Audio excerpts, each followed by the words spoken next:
up too high with nowhere to fall down to.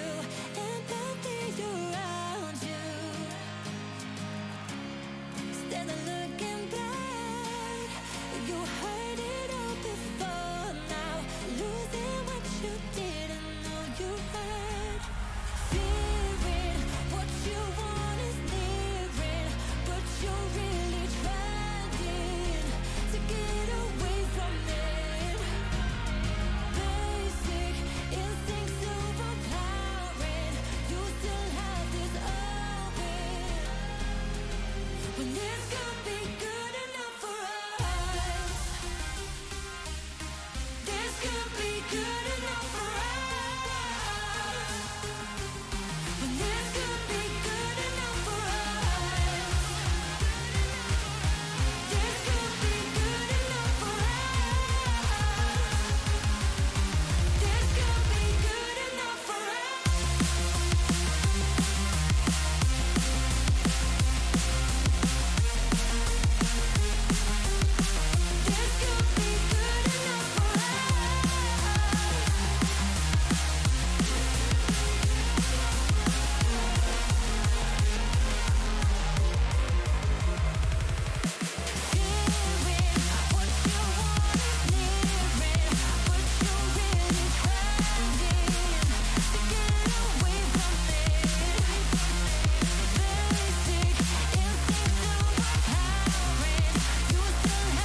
enough for when this could be good enough for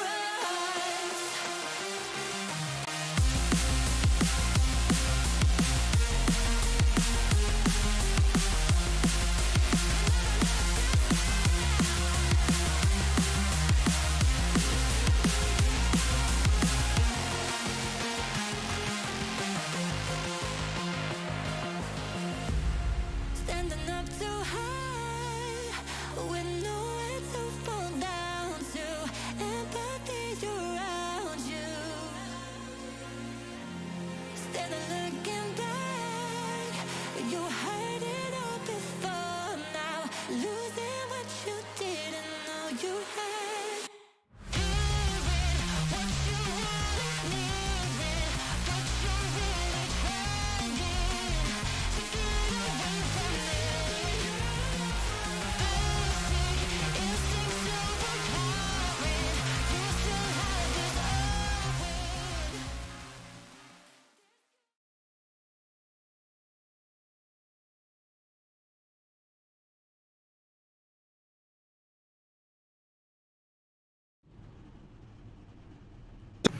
STN Racing proudly presents the FTF Cup Series All-Star Race. It's the Motorsports Drop All-Star Race, if memory serves me correct. And we are ready to go from the Indianapolis Motor Speedway with the next-gen Cup cars. We've got 33 drivers or so lined up on the front straightaway, ready to get at it here this afternoon. Glad to have you along for the ride, everybody. Happy Memorial Day weekend to you. Jacob Hitz, Justin Melillo here with you for the call. Zach Johnson, our producer, for the afternoon. And Justin, we've got an interesting lineup of drivers, but we've got an interesting format here tonight as well. Yeah, it's definitely going to be a interesting race, and thank you for having me today. They've got a 40-lap event ahead of us. They're going to have a 30-lap first heat, and then a 10-lap final heat, and there's going to be a mandatory pit stop at lap 15. That means everybody has to pit on the same lap. So it's going to be interesting to see how the strategies play out. They're in the next gen cars, which were just recently announced and released on iRacing. And we're at Indianapolis, which we know that the Cup Series goes to Indianapolis every year, but this year they're going to be on the road course. And this race today, making today's afternoon of racing that much better. The Indy 500 wrapping up about an hour ago. Helio Castroneves winning the Coke 600 later tonight at Charlotte Motor Speedway. But we get to do this first. On the pole for the All-Star race tonight is Blake Reynolds in the 66 Chevrolet with Alex Kalonix to his outside. Garrett Conrath from the third spot with Brandon Hawken in fourth. Connor Horn lines up P5 with Sean Butler in sixth. Evan Rice, Michael Guest make up row number 4. And Oysen Walsh and Kevin McAdams round out the top 10. Starting in 11th position, we've got Chris Wetson. He's going to be alongside Brian Mercurio. Jake Poulin is going to start in 13th alongside Wyatt Tinsley. The next row behind has Gary Waterworth and John Poole. Then you've got Lucas Plussel, Ryan Pandicio, Tyler Gary, and Andy Margot rounding out the top 20. Not sure how this is going to work out for Poulin. He just disconnected from the server. He's supposed to start P13. Don't think that's going to happen. Rounding out the rest of the grid, Will Klein in 21st with Michael P. Frisch to the outside. Logan Helton, Cosmin Ionescu 23rd and 24th. Gabe Herschel, Robert Dorman 25th and 26th. And the last row, 27th and 28th, Benjamin Fanning, Marcus Ciasco. And that is how the field is lined up as we await the cars to get rolling here on the racetrack. I suppose that we're going to be waiting for Jake to get back into the server. He is not only racing, but he's also the race control for this race today. So they do have about another 2 minutes before they're going to get rolling here. Just looking through the field, we've got some really good drivers. We've got some maybe not so great drivers, but it should be a fun one nonetheless, because apparently they're all wide open on this track in these cars. It's going to make it very interesting indeed. I know in the drivers meeting that they had before qualifying, it was discussed that aero is certainly different in these cars at this racetrack, so we may see guys not really used to being together in a pack. It's going to be trial by fire when we get to turn 1 and 2 on the first lap. Yeah, you can pack that air up right underneath the spoiler of the car in front of you and get them real loose. Conversely, you can also get yourself real tight with that as well. So it's going to be fun to see how these drivers race around each other. I don't know if we're going to get pack racing out of this or not, but it should be, it should be close quarters racing for sure. While we're here, let's run through the pretty much the order of events for this race. So it's broken down into segments. Segment 1 is 30 laps. We have a mandatory green flag pit stop for a minimum of 2 tires. That comes under green at lap 15. Caution laps do count. At the end of those 30 laps for the end of segment 1, there's an invert from 6th to 12th. They will flip spots then. 10 laps in segment 2 with a 3-wide start. There are 2 sets of tires sitting in the pits. Obviously, they'll use one of them with the mandatory green flag stop on lap 15. The pits close with 2 to go at the end of stage 1. There is also money on the line. A purse just over $170. First place wins $30. Second, $20. Third place, $15. Fourth place gets $12. Fifth place down to 10th. $10, $9, etc., down to $5. If you win segment 1, you win $10. And if you lead a lap under green, you get $1 to go towards, well, I guess whatever you choose once this thing is said and done. Yeah, and that's definitely a big thanks to all of our sponsors this season at the FTF Racing Leagues. Definitely want to shout out Bar Visuals, who's helped us immensely with that. And we want to also give a shout out to Motorsports Drop, the title sponsor of this event, as they are putting on that for this. And not only this, they're also having a mini series in the Grand National Series, which is presented by Bar Visuals. So 2 great entities that have really helped out FTF with getting our season up and running. This is our first full season, everything on iRacing, and the amount of funding that's been behind it has been great. That $1 per lap led under green, I like that, because you're not going to have the guys stay out under caution and try to earn money that way for any dumb reason, but you could get them to stay out under caution and try to lead the next lap. It'll possibly mix things up. We'll see how it goes, but it looks like Jake has finally connected back to the server, and they should be going here. They should be rolling here in the next 15 seconds or so. That's what I would imagine. In fact, I just heard an engine rev up, so I think we are all but set to go as the pace car is rolling. Not everybody made it to the grid, including Jake Poulin, according to my scoring. Oh, no, there he is. But I believe on pit road. Somebody sitting on pit road. I believe it's Poulin. But in the meantime, everybody is rolling, and we will go green in a lap. Yes, sir. Yeah, that is Jake Poulin sitting on pit road. He did barely miss the grid, but he'll be able to get back into the field. He'll be about 5 or 6 seconds behind probably by the time everything all goes. So they're going to do a weird formation here, weird to NASCAR, maybe not so weird to IndyCar fans. They're going to line up 3 wide, as many rows deep as it is. So that's actually really cool to see. Yeah, everybody lining up 3 wide as they hit the back straightaway. They've fallen off to where the pace car is. And we have 28 cars. Will Klein has not gridded. And Poulin is sitting on pit road. Everybody else is here. So we have 26. That's not going to look pretty. We're not going to have 3 rows even across the field, but it's going to be close enough. But now it looks like everybody is getting back up to full-ish speed here under pacing 70 mile an hour for the leaders as they come through turn 3, and they'll head to turn 4, and we'll get the green flag and get this underway. The virtual fans are on their feet. Look at them standing up. I don't know if they'll be able to sit down for this one. We got 25 cars on the grid here, 1 in the pits.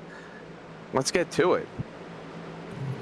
Field through turn number 4. Everybody trying to leave as much space as they can between themselves so there isn't any contact that sends anybody around. They're on the main straightaway, and Blake Reynolds is on the gas right out of the gate. Green flag. We are underway in the FTF All-Star race. Blake Reynolds brings them down. He's going to lead them into turn 1, and he's got a pretty sizable lead right now over Garrett Conrath. Alex Kalanick is loose. He is loose. He saves it. Oh, no, he doesn't. Oh, no, he didn't. He's in the wall. He gets hit again by Brandon Hawken. They're around in turn 1 and 2. There is no caution. Now the caution's out.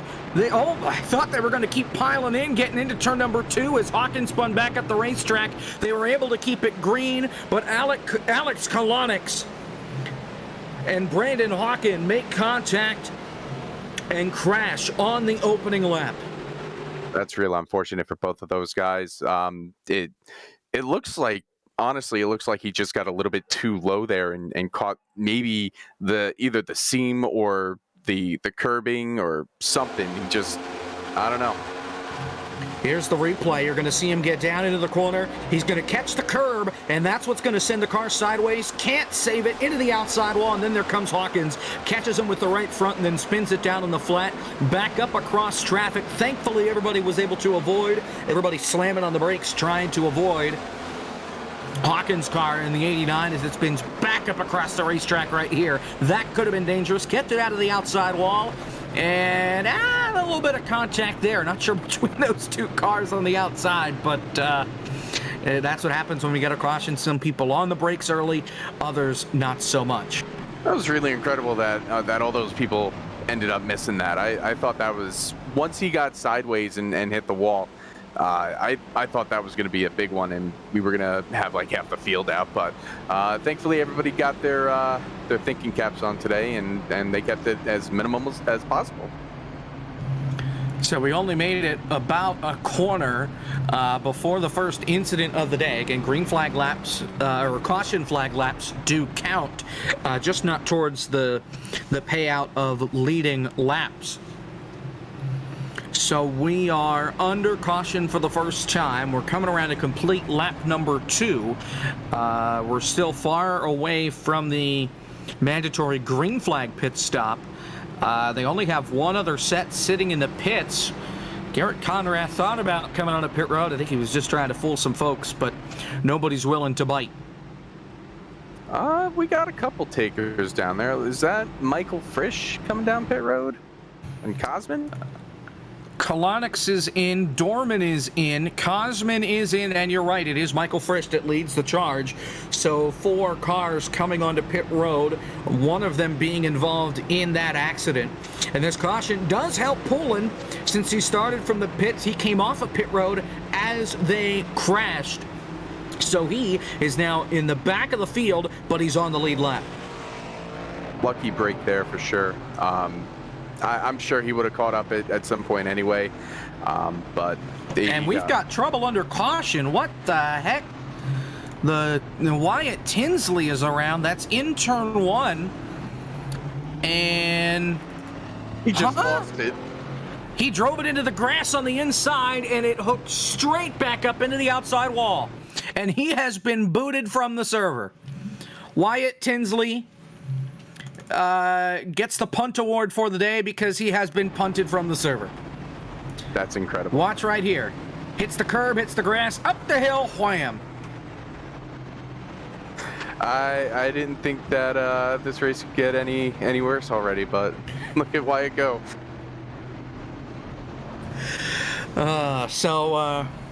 Wyatt Tinsley wins the prize of not finishing this race and being the first one to get booted from the event.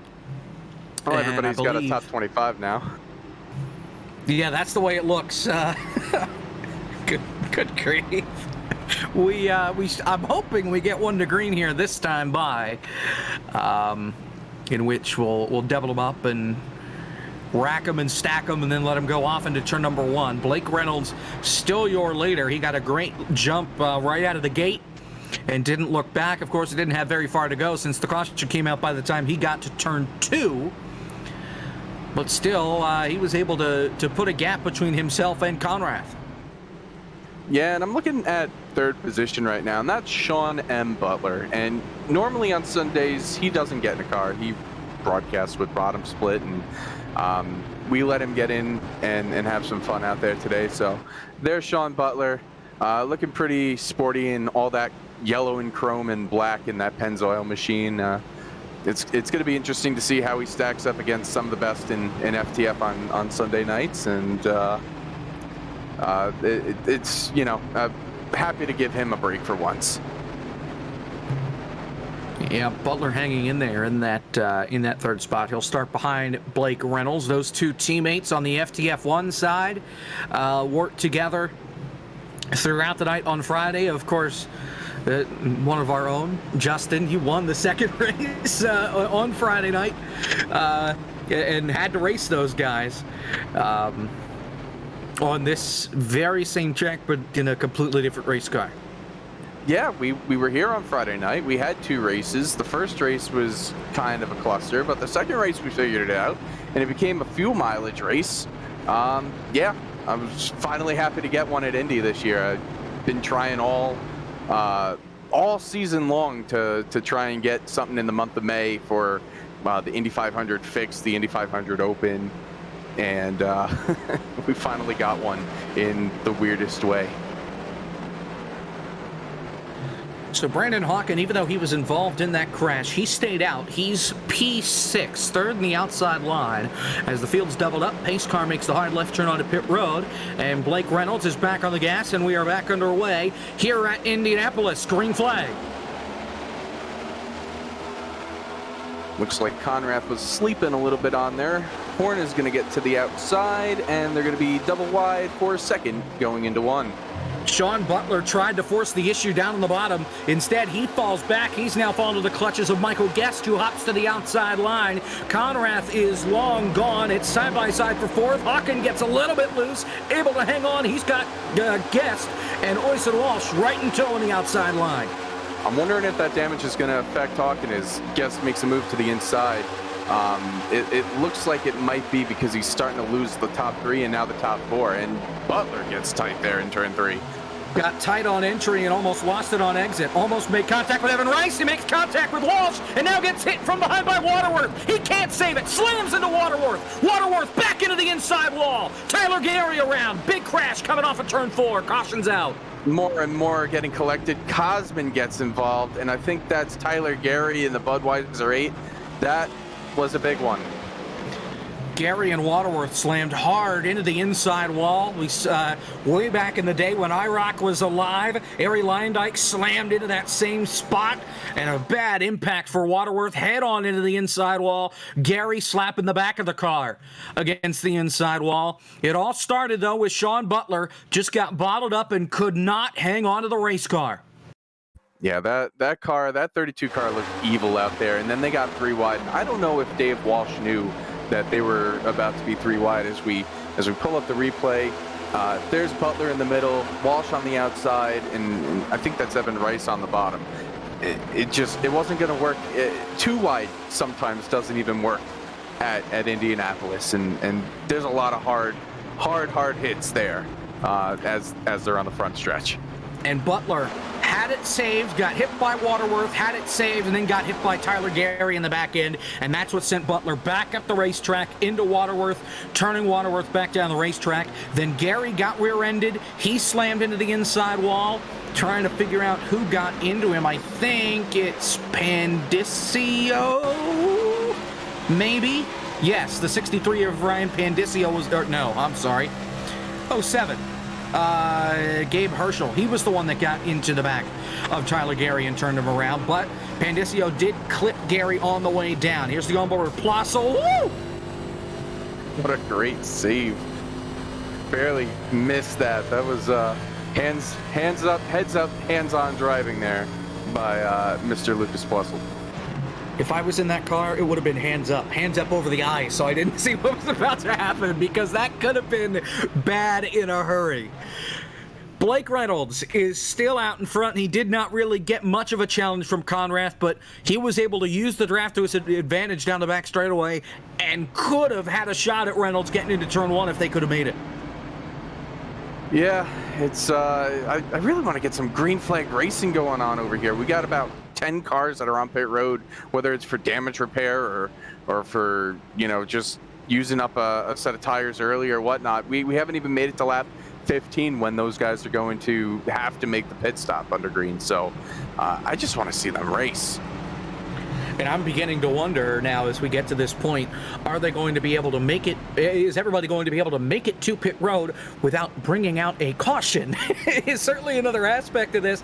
If they get up, it's going to be a green flag pit stop. So up to speed, coming off of turn 4, everybody trying to cram into pit road, one of the tightest pit roads that there are in motorsport. I don't know how they're going to be able to keep it clean. Well, it is a different car on a track that they're no longer running in the series as far as the oval's concerned. So maybe it's just a matter of lack of practice and trying to get used to the way that the aero affects everything. So I got my fingers crossed that maybe these guys will maybe back it down and maybe try to get a few green flag laps out, because nobody's earning money right now. They're on lap 7 and nobody has earned a dime because they've been under caution this entire time. And there are no fast repairs in this race. Sean Butler has parked the car. He is done for the night. Waterworth is still on pit road, and getting off pit road right now is Frisch. He came down in again. Race control calling that a racing deal, as we are 1 lap away from getting back to green lights around in the pace car. Certainly a racing deal there. It's just Butler had it saved, and every time he would save it, he would get a tap from behind and send him around. Yeah, he was having no friends out there. He had nobody wanted to give him any room. The 3 wide situation, and then the bump from Gary. So unfortunate end to our bottom split broadcaster there. So Cosman is still on pit road.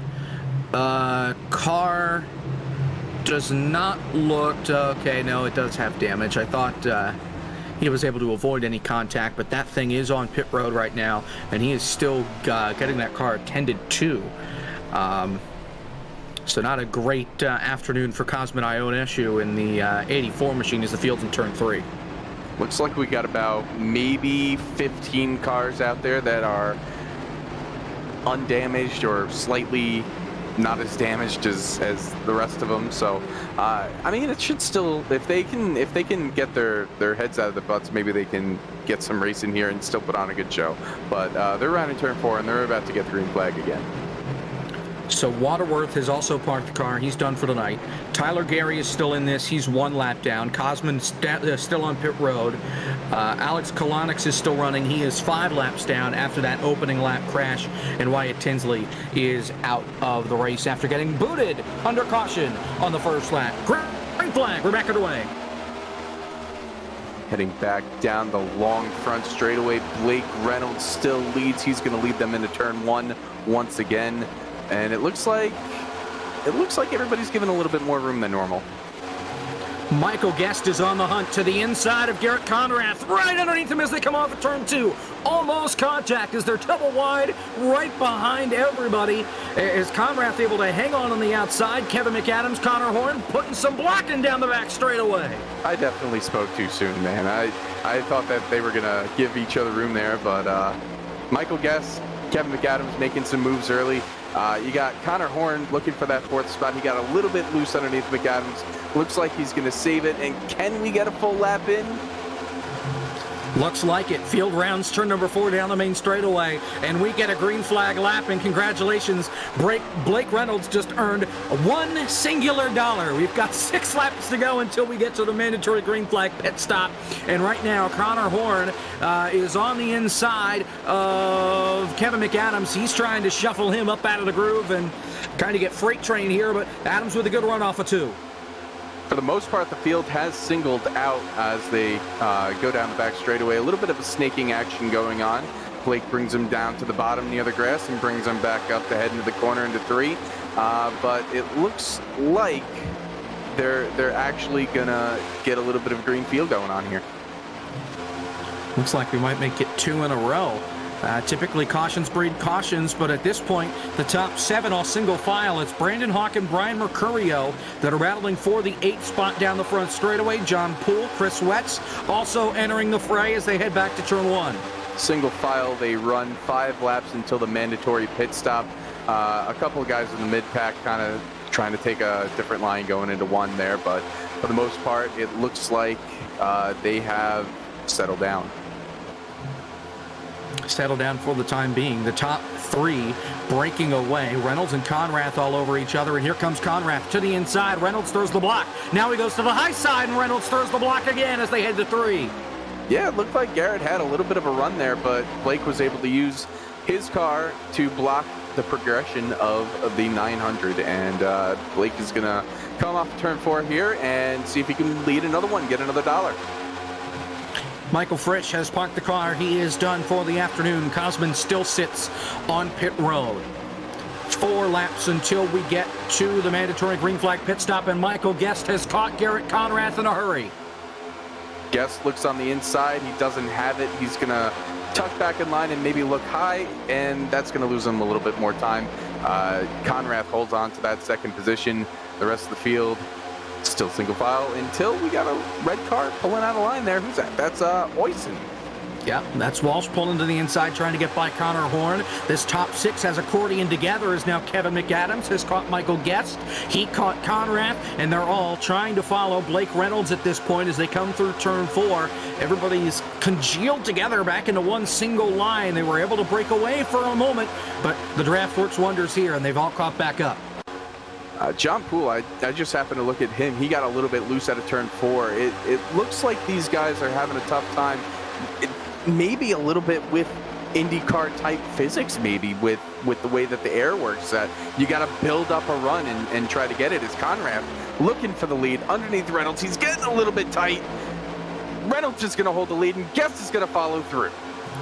Just like IndyCar, turn 2 and turn 4 aren't really passing zones, but here they come down into turn number 3. Kevin McAdams way down there. He jumps Conrath. Connor Horn gets by as well on the outside, and here comes Michael Guest. Be our guest. He's on the outside for the lead in turn 4. Guest is holding it pretty on that high line. They were 3 wide behind him with Horn, McAdams, and Conrath. McAdams gets a little bit tight, and he's going to lose a couple more spots. Coming to the line, it's a drag race. Michael Guest, I think he's going to lead this one over Blake Reynolds. No, Reynolds got it, barely at the line. Back to turn 1, Connor Horn looking for second with Guest still on the high side. He'll get a good run through 1 and 2, and now Horn slides up in front of Conrath. They almost make contact, but it's a snarling pack from Horn on back. Reynolds has got control once again over Guest. Guest is going to look to make a run here. Back in 3rd, Horn has a little bit of a gap between him and 4th. With Garrett Conrath, he's kind of lost the top 3. And Walsh is now getting freight trained on the high side as well. Mercurio looking to the inside. Evan Rice there as well. Chris Wetz has joined the party. Poulin is up in there. He's in the 12th spot right now with Poole and Hawkins side by side in front of him. As Blake Reynolds continues to lead him around, we'll get the green flag pit stop next time by. Yep, they're coming to take that green flag pit stop. Every single one of these drivers going to come in, take the service. And we got a battle for lead again. Michael Guest looking to the inside. He might be able to pull it off here.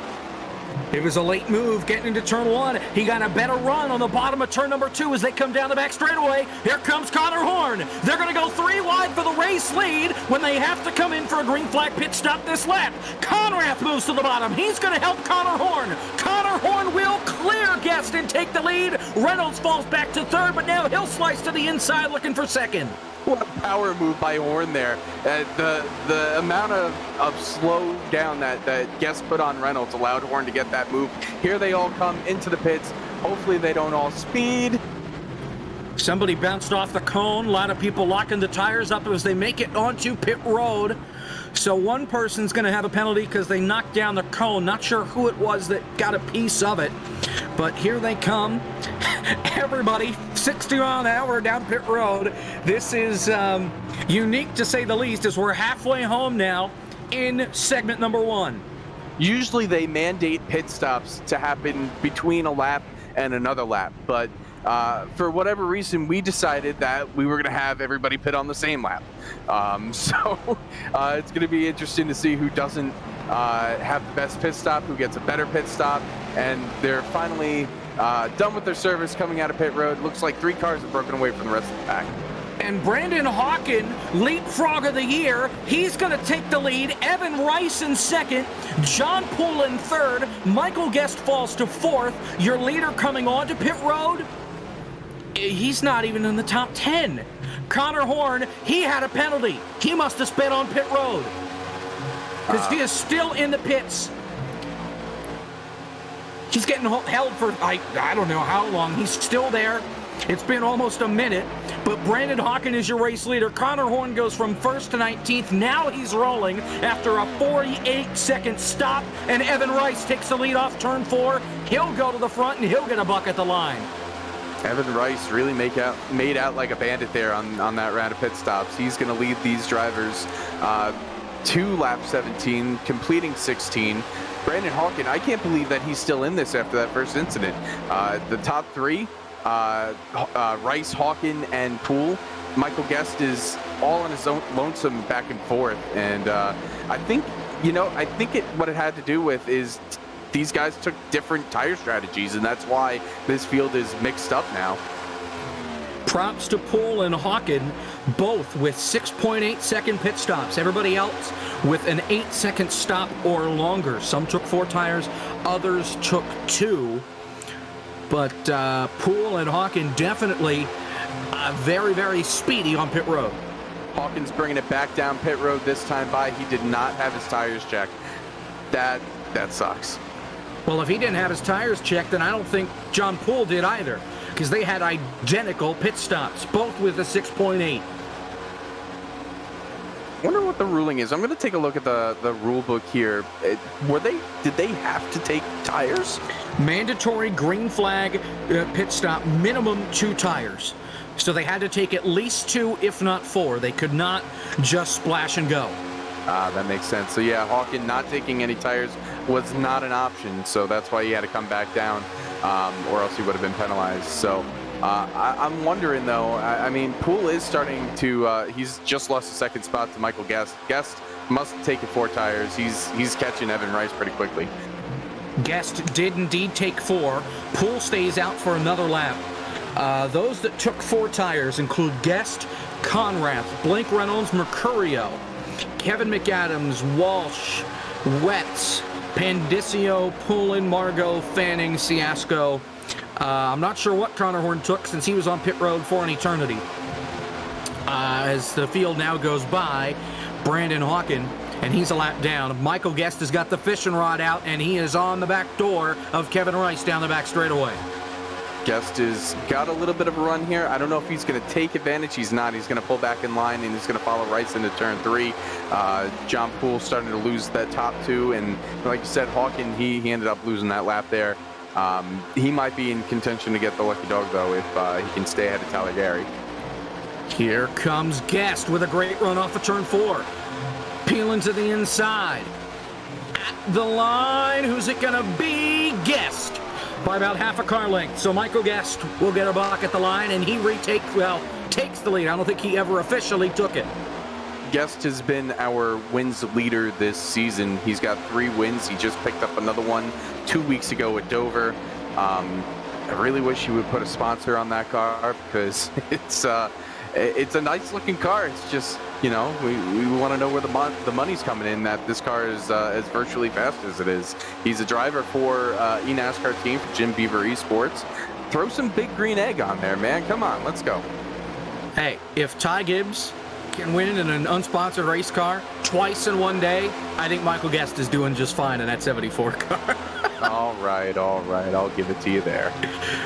I saw Blake Reynolds. He caught the wall, I think, coming off turn 4. He got very squirrely, to say the least. He's back in the 6th spot right now. As your lineup looks like this, it's Guest, Rice, Conrath, Poole, and Herschel, your top 5. Then Reynolds, Mercurio, McAdams, Walsh, and Wetz. That's the top 10. Your top 4 are within a second of each other, with Poole just a little further back. And here comes Conrath to the inside of Evan Rice for the 2nd spot. Conrath is probably going to clear him easily here. It's a matter of tires, and this race has definitely played out differently than I thought it was going to. I thought with the aero and the amount of full throttle that they were doing around the track, I thought this was going to be more of a pack race, but it looks like after differing strategies and different ways to play the tires, it's played out to be a race for track position. But once we get this second stint underway, the final 10 laps, it's going to get good. Everybody's going to be packed together. You're going to have different strategies. People are going to be on different sets of tires, and it's certainly going to be something to watch as the field just lapped Alex Kalonix again, who was involved in that opening lap crash, missing the back end on that car, and he'll get passed by a freight train. Reynolds, Mercurio, McAdams, Herschel all there. Herschel was in 5th. He's fallen back to the 8th spot, with Walsh behind him. Walsh is 2.5 seconds back from this pack, though, as Conrath is closing in on Michael Guest for the lead.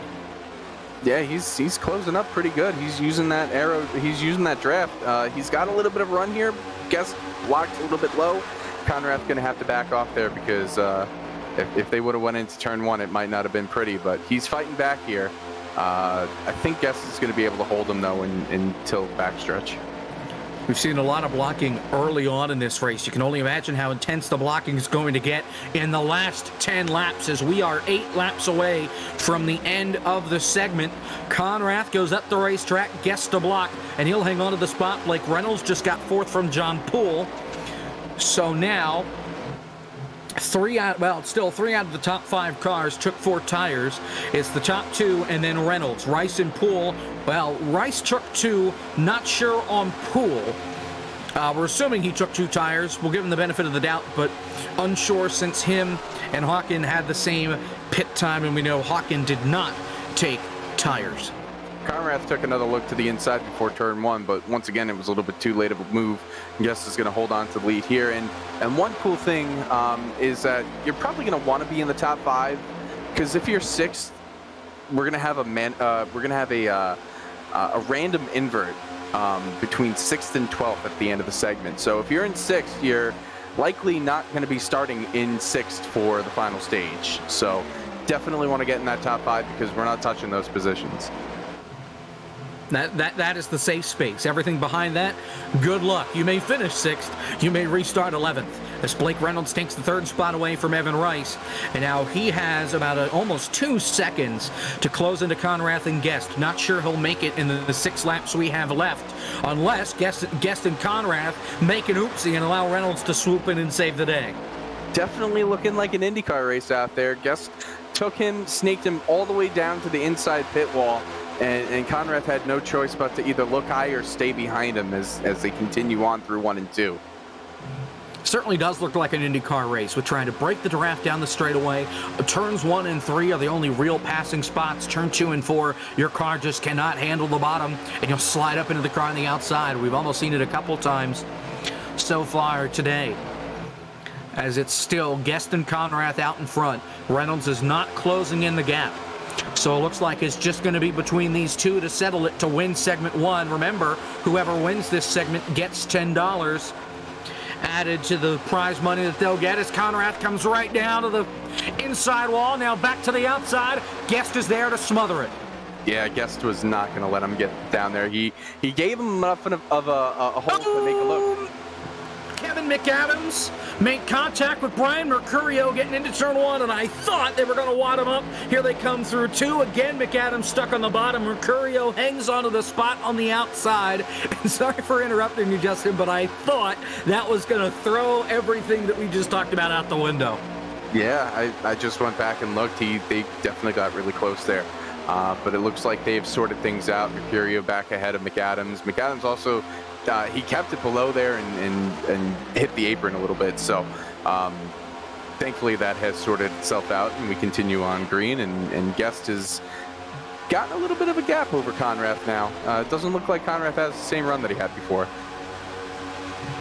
It's relatively about the same kind of sort of. It's just Conrath didn't get as close as he has gotten getting into turn 1. It's still about a tenth of a second between these two cars.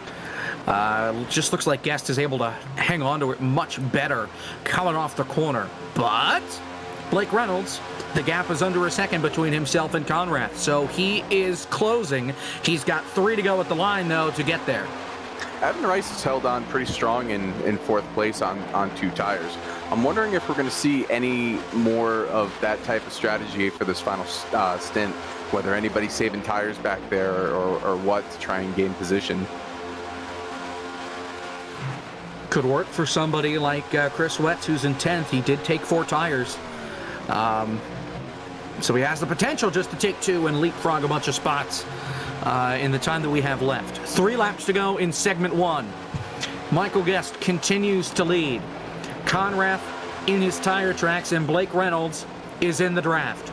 Blake Reynolds just gained nearly a second on the top 2 in that last lap and a half. He is about the same distance that Guest and Conrath are, as Conrath gets a little bit of a run there, but Reynolds is coming. And he's going to peek right away to the inside of Garrett Conrath. They almost make contact off of turn number 3. Here comes Reynolds. He'll throw it into the inside through turns 3 and 4. This is for second. That's going to allow Michael Guest to pull away. And Evan Rice is there. He's going to try and give help to Reynolds down the main straightaway. 2 to go. Blake Reynolds in P2. Yeah, he got a little bit loose in turn 4, but he was able to hold it. He had a little bit of help from Brandon Hawken, which is his Cup Series teammate, who pushed him by. If Hawken can get by these 2, he can get back on the lead lap, and then he can be, he won't have to worry about having to start at the end of the line. So Hawken pushing Reynolds here. I don't know if they're going to catch Guest, though, in the last lap and a half. I don't think so either, just because Blake Reynolds got loose in turn 2 and almost knocked the wall down on the exit of turn number 2. That got very scary in a hurry, but the gap is closed in 0.3 of a second through 3 and 4, coming to the white flag. Blake Reynolds may let it all hang out here. Remember, no fast repair, so if he makes a mistake and wrecks the car, he could be done for the night. $10 on the line, 1 lap to go in segment 1. They got 2.5 miles left to traverse. Guest pulls it up high. But Reynolds has a little bit of a run as they enter turn 1. He gets a little bit loose and it almost hits the wall out of the corner. It's going to come down to the back straightaway. Reynolds off of the corner. In Guest tire tracks, trying to get as much draft as possible. The gap is about a car length and a half. Now make it a car length as they head towards turn number 3. He will not be able to get to the inside. We'll see what he can do in 4. Reynolds definitely has the faster car. He peaks there, but he's just going to get too aero tight. I don't think he's going to have any run off of turn 4. I think Guest is going to end up winning this stage. Guest back in the gas as they come off of turn number 4. Down the main straightaway. Reynolds to the inside with a draft from Hawkins. Will not be enough. Michael Guest, be our guest. He wins the first segment at Indianapolis and will claim the $10 to go along with the money that he has racked up from leading the last 10 or so laps. Maybe a little less than that here in this first segment. 12th place is just across the line, so we've got the caution out finally, and we'll get that random invert up sooner, as soon as we can.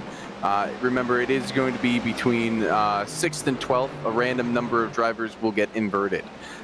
So we'll see how that plays out, and we'll see how the pit strategy plays out as well.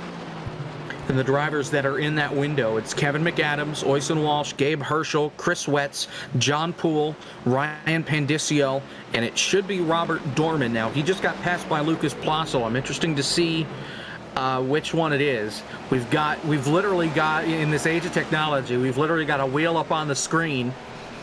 And, yeah, so this is, I guess, going to determine how this works out. We're gonna wait until they catch the pace car before we hit the button here to spin the wheel. I'm excited to see how many people are getting inverted, but it should be fun. Should be fun. Should definitely throw a little bit of a wrench in there.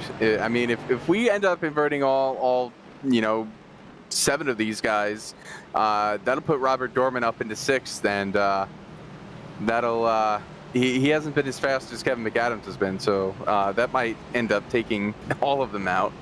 Hold on, so Poulin was talking, and it looks like they're doing the invert now, but it's 6 through 12 are going to take the top 6 spots. And it's not going to be in the same order. So I think it's, and now my timing screen is all sorts of screwed up, but I believe I heard 11th place is now the leader.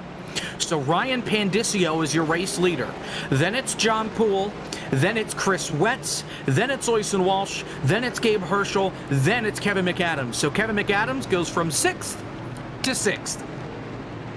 Well then, that was different than it was explained to me, but great move here for Pandicio. And now that's going to put Guest, who won, in the 11th spot, based on scoring as it sits right now. So then the top 5 gets flipped, basically. Mercurio 7th, Evan Rice 8th, Conrath 9th, Reynolds in 10th, Michael Guest 11th. That's going to put Robert Dorman in 12th, and I think everything is good now.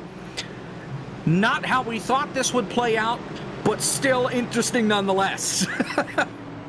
Yeah, definitely. I'm still trying to wrap my head around what just happened. I thought it was just going to be an invert between 6th and 12th, but they inverted the whole damn field, it looks like, and now they're sending around Brendan Hawken. He was the lucky dog there, so he's going to go get his lap back and get back in this. Pits will be open this time by, and we're going to have to scamper if we want 10 laps here on this final stage, because we'll get 1 to green this time by in order to make it a 10-lap segment. They added 4 laps onto the total distance, so technically we're doing 44 laps, but that was in anticipation of putting the field together and everything. Right now the leaders are on lap 33, lap 35. Really, we should get the green flag to get those 10 laps underway.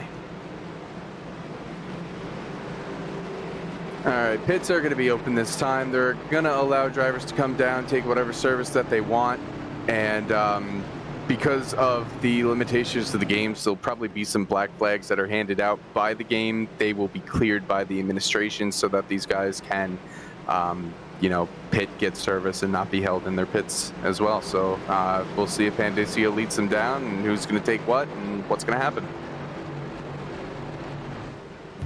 Here we go. Ben Fanning sitting on pit road. Not sure what happened to his car. He's got damage, but he is in the pits right now. Sorry, Zach, you didn't get to use the wheel of fortune and or misfortune on the broadcast to set what was about to happen, but you can't predict it nonetheless. Everybody's on pit road, and let's see who does what. Our current leader, Ryan Pandicio, He is taking 4 tires. He's going to take 4. It looks like most people are taking 4 tires. Pandicio will win the race off of pit road. It's a cluster behind them. Looks like Gabe Herschel in second, Wetz in third, Walsh in fourth. I have a feeling here they're going to re-rack to where they were before they pitted. But either way, Pandicio remains the leader, and every single car took 4 tires. Interesting here, Justin. I think 4 tires was the race-winning call. I don't think anybody could have taken 2 tires and been able to hold it, unfortunately. So 4 tires, we saw Evan Rice and John Poole had the lead after the green flag stop, but they weren't able to hold on to the lead. The guys with 4 tires like Guest and Conrath and Reynolds were able to get around them pretty easily. So this is a pretty short stint here. I believe they're going green, if I'm not mistaken. So we're going to have 10 laps to go, and we're going to see how this all plays out. Yeah, lights are out on the pace car. Everybody is quickly getting re-racked in turns 3 and 4. We are going green this time by because this puts us in the window for 10 laps to go. So Pandicio and Herschel will lead us down to the green flag. Pace car makes the hard left turn here. Coming now. Makes the hard left turn. Onto pit road. It's Pandicio and Herschel leading us down. Pandicio's on the gas. Green flag. Last 10 laps in the All-Star race. These guys have not been up front all day. It's going to be challenging for the guys who have been up front to have to work their way through to get back to the front. Will it pay off? Pandicio is still leading. He's got the clean air. Herschel in the second, and Wetz is trying to fight for third. Here comes Walsh around the outside as they come off of turn number 2. Sideways is Wetz. Conrath also got sideways. Everybody able to keep it clean. Blake Reynolds going down there. We got people in the grass. Connor Horn, Garrett Conrath. Conrath into the outside wall. He's going to hang on, as does everybody else. Andy Margot does a great job hanging on to the race car. And we stay green as here comes Gabe Herschel to the lead in turn 4. Herschel and McAdams is loose. Herschel has the lead. Oyston Walsh, Dave Walsh, he's making a move on the inside. They almost hit the pit wall there. Dave to the outside. They're side by side entering one. Is he going to have enough to pass Herschel? I don't think so. I think Gabe's going to be able to hold it on the bottom. But no, he gets tight. Dave Walsh to the lead. Oh. Guest got turned into the outside wall by Pandicio. They keep it green. They're able to hang on, but Guest now has right side damage. He's stuck back in the 6th spot with Chris Wetz on the inside. Kevin McAdams almost puts Connor Horton back in the grass. Deja vu for the 77. They're 3x3 down the back straightaway. McAdams still down there, Poland in the middle, Guest up top, and Wetz out in front of all of them as Oyston Walsh continues to lead. It's a 5-car breakaway at the front and a snarling pack behind him. I thought McAdams was going to be in the catbird seat there. It looked like he was one of the highest up with the the better cars out there, but his cars just looked evil from the drop of the flag. Blake Reynolds, though, he's been able to navigate all this traffic, and look at that, the 66 McLaren, second place. He is on the move. He is chasing for that win. Dave Walsh leads him out of 2. And Evan Rice trying to get the 3rd spot from Herschel. Almost wiped them both out in turn 1, though. So he has to hang on to the 4th spot. John Poole right behind him as well. So this has completely changed how this looks. We are coming to 7 laps to go this time by. And Blake Reynolds is in the tire tracks of Oyston Walsh in turn 4. Dave's no slouch, though. He might be able to hold off Blake, even though Blake's been very competitive all day. It depends on how they snake each other, how they use the air. If Dave can hold Blake off for another 7 laps, it's going to be incredible to watch. We know Reynolds, his car can be out of control at times, but right now he's doing the best he can to try and get the lead and win the thing. He's almost 2/10 back on Walsh as they come off a 2 down the back straightaway. He's got to run. He's going to try and stay right behind the 47. He looks low. He looks high. He doesn't have it before the corner, so Dave's going to lead him into turn 3. thought he was going to cut back to the inside right before they got to turn number 3, but he was not close enough. Now he has to sit behind Walsh through 3 and 4, sends it to the inside, gets the car up on the curb, right on the back bumper. They almost make contact, and here comes Reynolds to the inside for the lead. Can't block. A little bit of side drafting from the 2 leaders. At the line, Reynolds leads the lap. He's clear into turn 1. Excellent move there by the 66. He was able to just fake him out and get that inside preferred groove. They were, I saw a little bit of smoke in the back.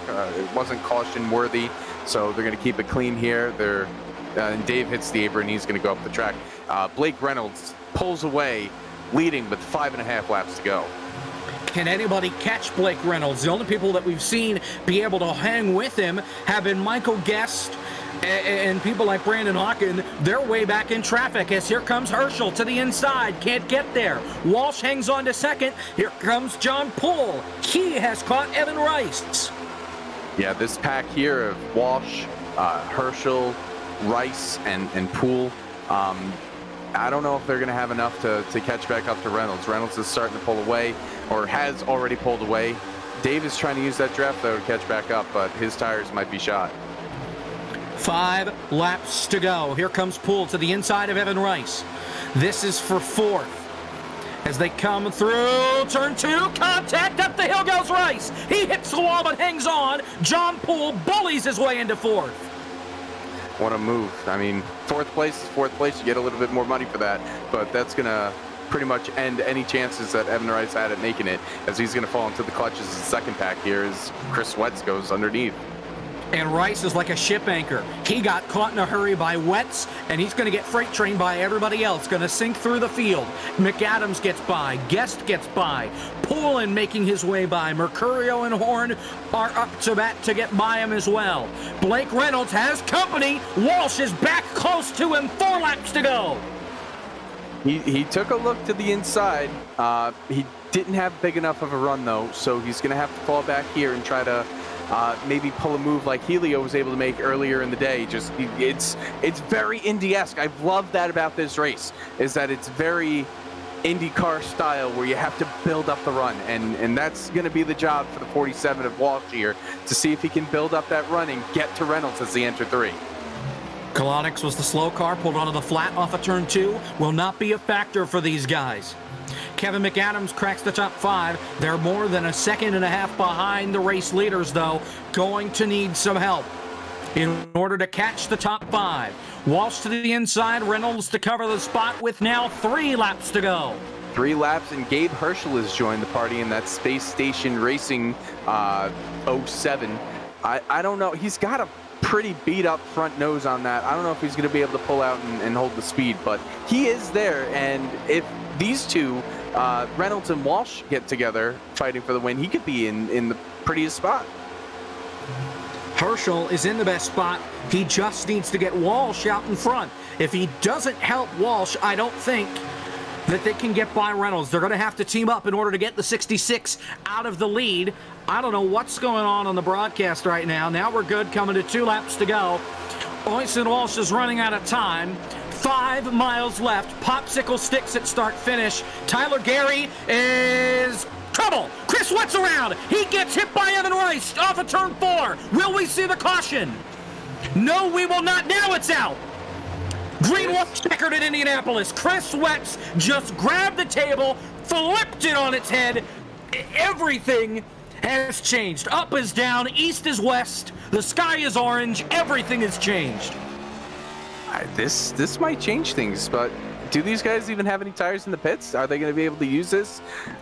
This definitely brings Guest back into the fold. He's going to be in 5th, but I don't know what this changes, if anything, besides making this run out a little bit longer. The only tires that may exist would be 2 left side tires for those that only took right sides under the green flag pit stop. And there's the contact. It was McAdams and Wetz. And Wetz got the wall and couldn't save it. Evan Rice bounces off right there. He hits the cone. I don't know who that was that Houdini'd their way through that up against the outside wall. But Chris Wetz and Kevin McAdams have just changed the complete aspect of the FTF Motorsports Drop All-Star Race. They were just racing really hard for position there. I think Wets ended up getting out of the groove, and they were already too wide behind him. And I don't know if Wets knew that they were too wide. McAdams kind of left a little bit high, so it was just unfortunate. And hopefully it doesn't screw up anything for Reynolds here, but you never know.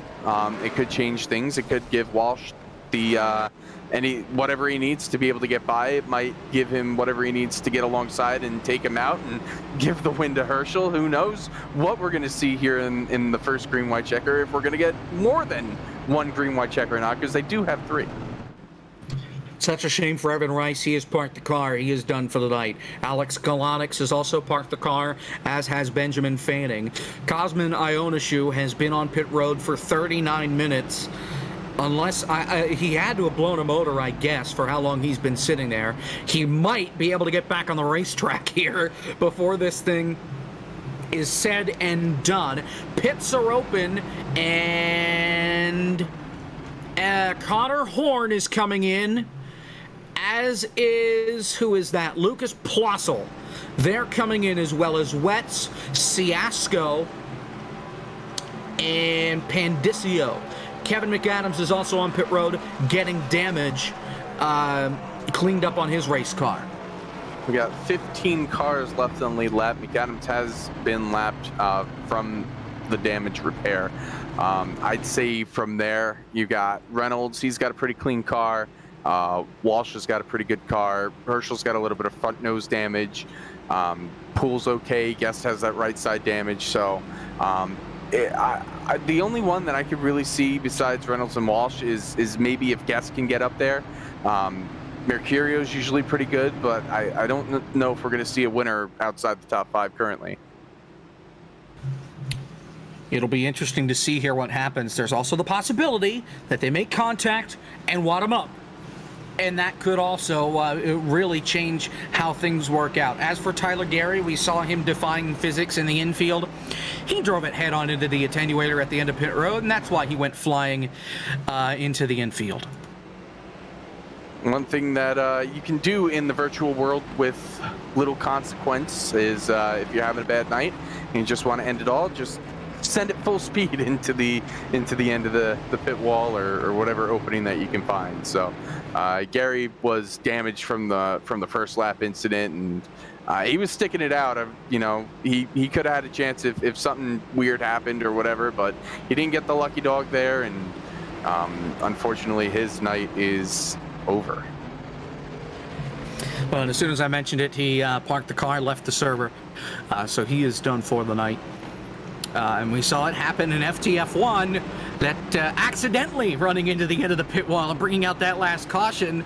All too familiar, Justin. Hey, that worked out in my favor. I'm not complaining one bit about that. It looks like, though, they're coming to take 1 to green. I believe the lights are off on the pace car, and they're going to double up here for, hopefully, what is the final restart of the night. We still got 4 cars parked on pit road, though, other than Cosmin. It's Pandicio, Wets, McAdams, and Conrath. They will not have a chance to win this race, I don't think. No, they shouldn't, at least. So here we go. Reynolds and Walsh are the top 2. Then it's Herschel, Poole, Guest, your top 5. Mercurio, Poulin, Hawken, Dorman, and Margot, your top 10. Shout out Andy Margot. He's been staying out of trouble for most of this race. 81 years old. One of the oldest sim racers that's out there. He comes and races with us week after week. And it's really cool to see him up there in the top 10. Hopefully he gets a little bit of money here. Would be cool to see. You know, in case anything happens. He does have a couple cars behind him. He's got Plussel, he's got Horn, and Ciasco and Pandicio. So, I mean, if anything, he's at least going to bring it home with a top 14 finish since Wets is now out because he's got some required damage to fix. But they are bringing it around 3 and 4, and it looks like we're going to get this restart here. 14 cars are technically left running. Pandicio the last one running, but he is not on the lead lap. It's Blake Reynolds and Oyson Walsh that'll lead us down to the green flag. We have 3 green-white checkers if we need to use them. Blake Reynolds is probably hoping that we don't need to use them. Peak Michael Guest in P5 already trying to get by, guys, as Reynolds is on the gas. Green flag, 2 laps to go to settle the All-Star race. Fantastic jump by the 66 McLaren there. Reynolds, he pulls it up high to get the angle into the corner. He's got Walsh right behind him. He's going to be able to hold on to second, it looks like, and Herschel in third side by side. Walsh had a run through 1 and 2, now stuck on the high sideline with nobody underneath them as they come off of turn number 2 down the back straightaway. Contact between Herschel and Hawken. How did Hawken get back on the lead lap? Here comes Guest up the middle. 3 wide down the back straightaway. Blocked from Reynolds. Walsh has nowhere to go. 4 wide down the back straightaway as John Poole winds up in third spot. And Jake Poulin on the outside took him 3 wide. He's going to gain a couple spots here. Herschel looking at the inside of Poole, and he turns him. And Herschel got into him. Hawkins piles in. They cannot save it as Herschel gets turned around again. Hard into the inside wall goes Robert Dorman. Cautions out. We were so close to making it to the white flag, but instead, Blake Reynolds has to sit through this agony once more. We're getting another restart, and these have been definitely the most exciting times of the race. I don't know if Poole knew that Herschel had gotten his nose underneath, but yeah, just unfortunate. If I was calling it, I would probably say it was a racing deal, but damn, we got to go for another one.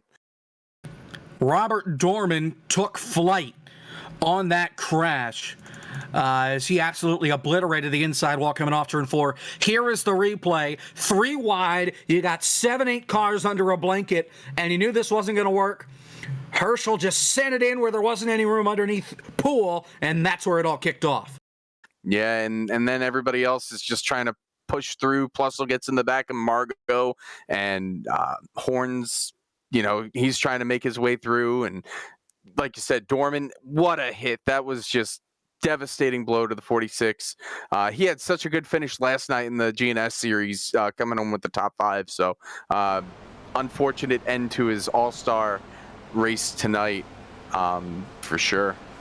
And Dorman was on the gas on the inside trying to get by when Herschel got spun back down the racetrack. Nowhere for Dorman to go, and a hellacious impact with the inside wall. That thing is definitely broken. He will not have a chance to race for the $30 payout here to win this thing. Another race than an incident there, so we'll see who's left. We probably got less than 12 cars at this point now. Andy Margot, like I said, he got that bump from Plussel, but he was able to hold on to it, kept it straight, and he's sitting there in 8th place now. So definitely got a little bit of damage on that car, but he's in a better spot than he was before, as only looks like 10 cars are on the track as the rest are getting damage repair. And that took about half the field. Half the field was involved in that.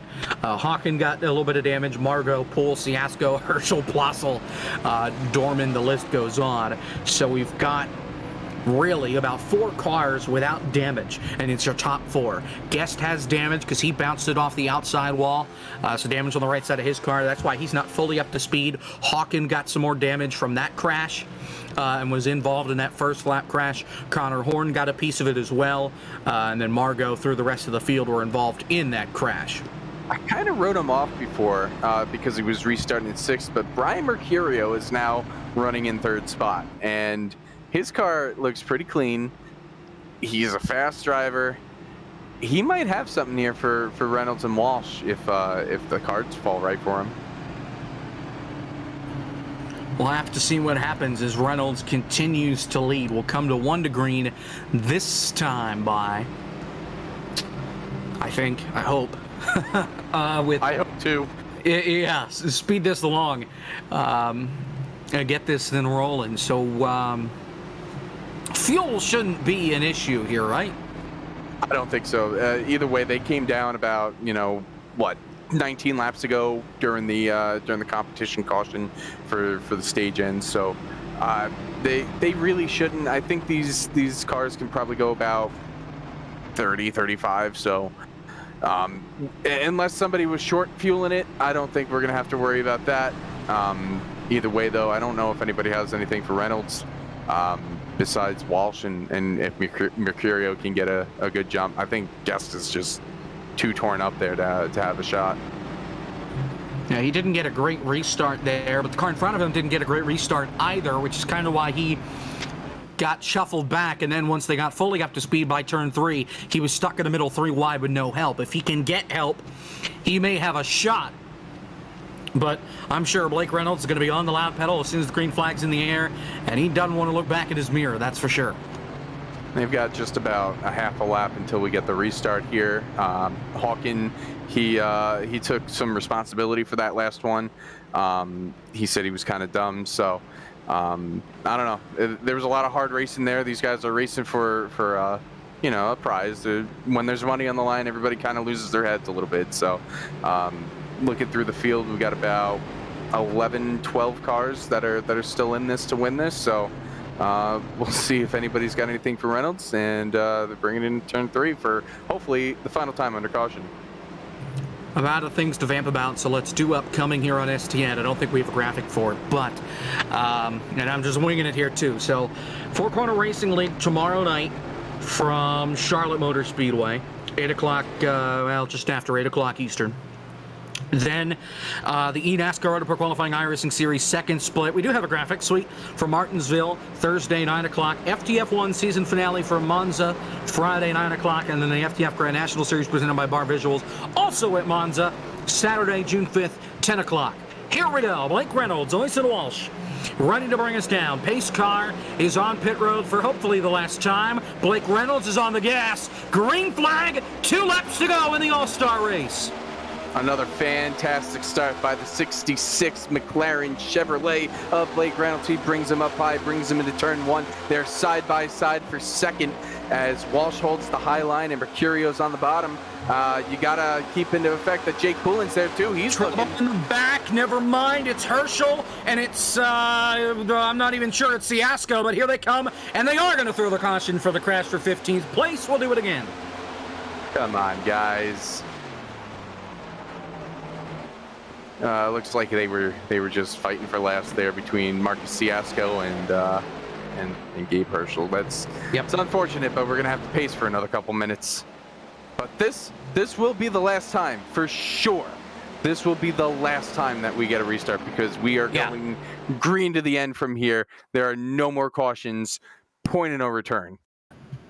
Yeah, and Herschel almost saved it. They made contact, they drifted it, they saved it, and then Herschel overcorrected, slammed the outside wall, and spun. There was nobody within a 5-mile radius of him, so I don't know. He was held up a little bit by a little bit of a damaged car of Andy Margot, so Ciasco kind of threw it in there and couldn't hold it and came back up, and it's unfortunate. It is, but it is the rules of the league that they do throw cautions for incidents like that. So unfortunate that we did have to have a caution for last place, but it is in all fairness fair. So we will stack them back up. This race was only supposed to be 44 laps on the scorecard. They're currently on 52 with all the green white checkers that have been going on. We got all 3 green white checkers in tonight, so yeah, maximum racing, I guess. Something like that.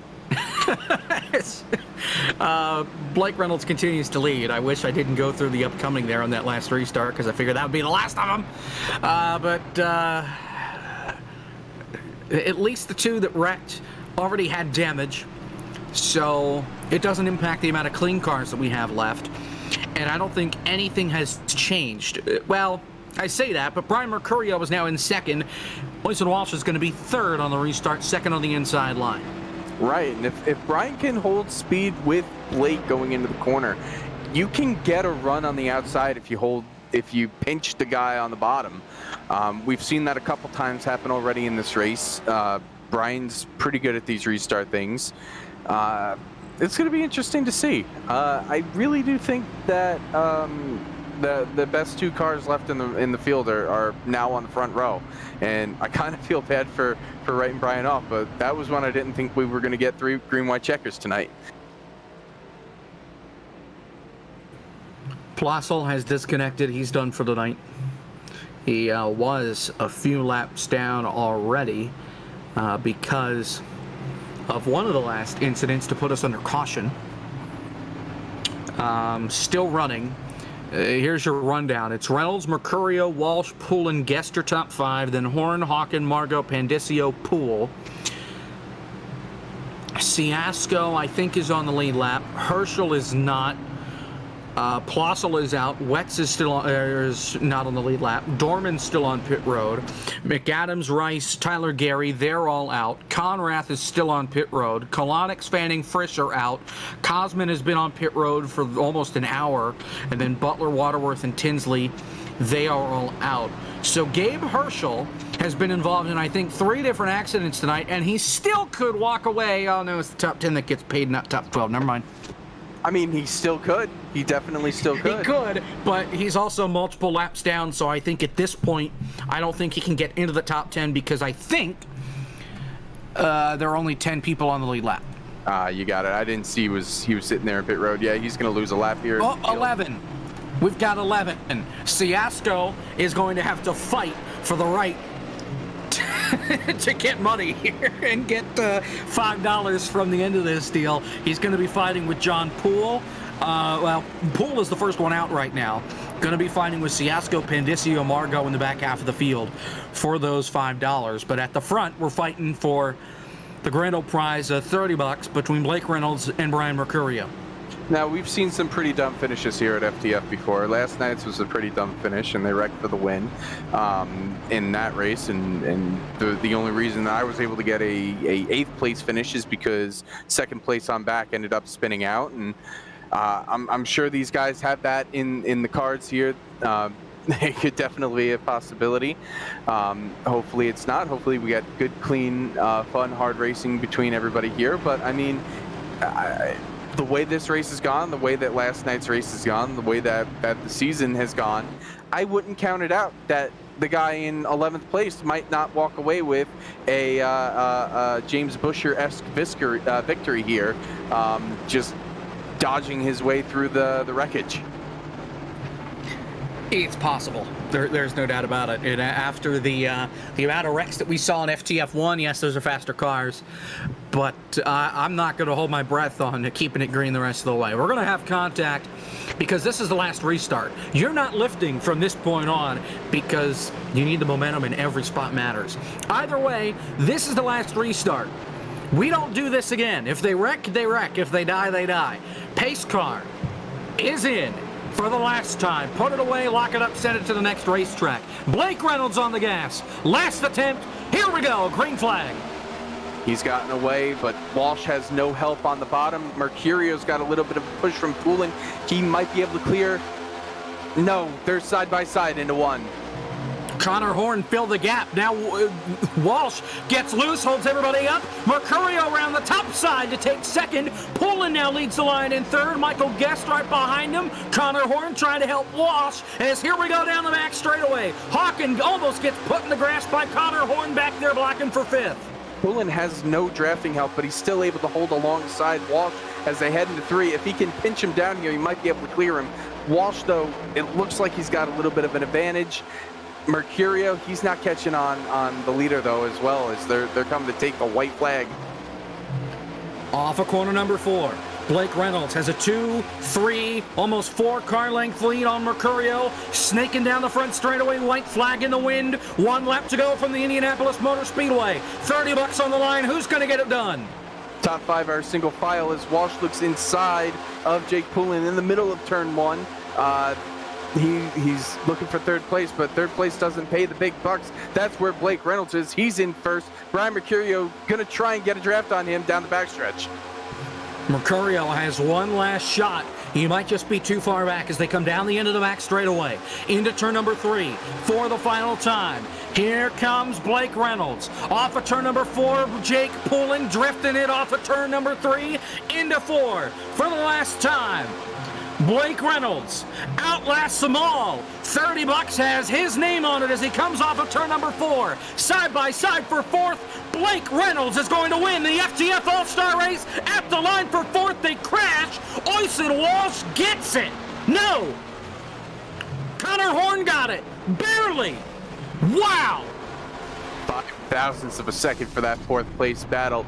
Connor Horn barely gets it over Dave Walsh there, but it's Blake Reynolds taking home the big payday today. He's $30 richer, plus whatever green flag laps that he led. Really well done performance by Blake. He stayed out of trouble, and he is the FTF All-Star. Blake Reynolds captures the flag, gets it done. He wins the Motorsports Drop All-Star race. Mercurio had a shot, but he didn't have the drafting help behind him to really push him towards Reynolds. Reynolds was pretty much just on cruise control out in front. Yeah, once you get that lead, the lead is such a tool that you can use. It's such an advantage using that clean air. It's evident in the Gen 6. It's evident in the next gen, and Blake Reynolds was able to use that to his advantage to hold off Mercurio and the rest of the field to win this All-Star event. Let's see if we can dial up Blake Reynolds. Yeah, well, he's doing his burnout right now. Let's talk to him. Justin standing by with the race winner, Blake Reynolds. Blake Reynolds, you are the FTF All-Star. How does it feel? It feels pretty good. I can't really see all right now. There's a lot of smoke in my face, but a very good race, very cool concept, and it was a lot of fun to be in. How did these cars drive on this track in particular in Aero? Because you didn't lead the whole thing. You had to work your way back up through the field after the invert to get back to the top spot. How difficult was it with these next gen cars?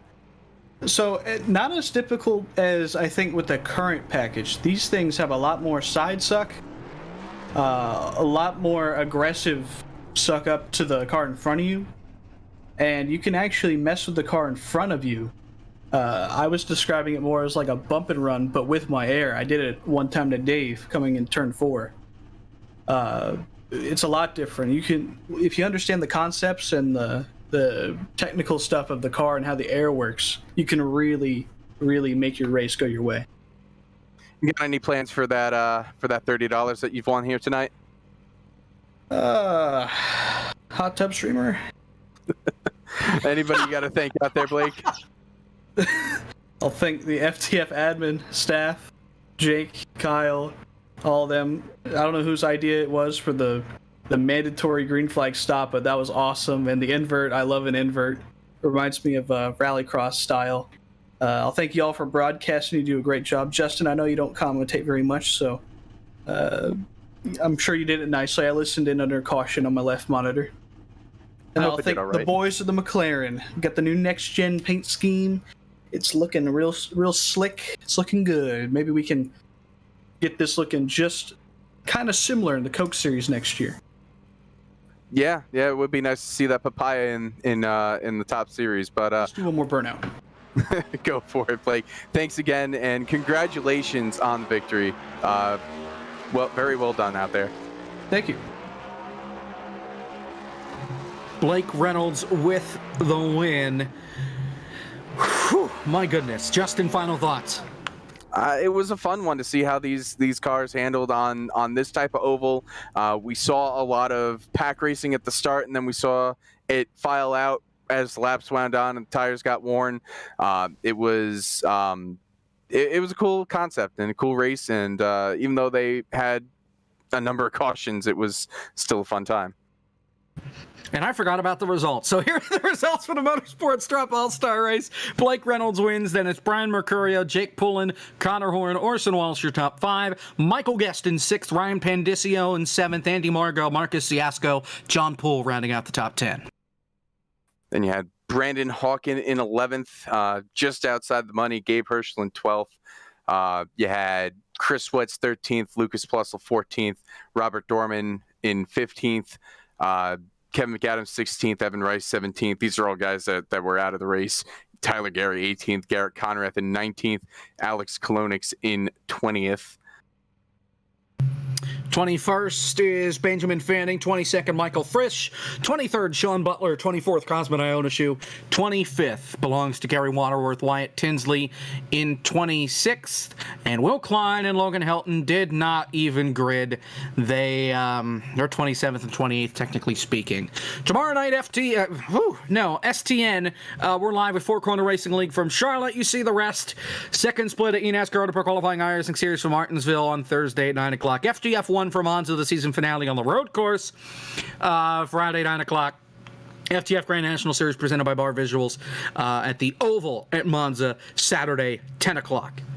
That does it for us here from Indianapolis. For Zach Johnson, our producer, Justin Malillo alongside me, I'm Jacob Pitts. Thank you so much for watching. We're back tomorrow night with Four Corner Racing League. Until then, it's Blake Reynolds, your winner of the FTF All-Star Race.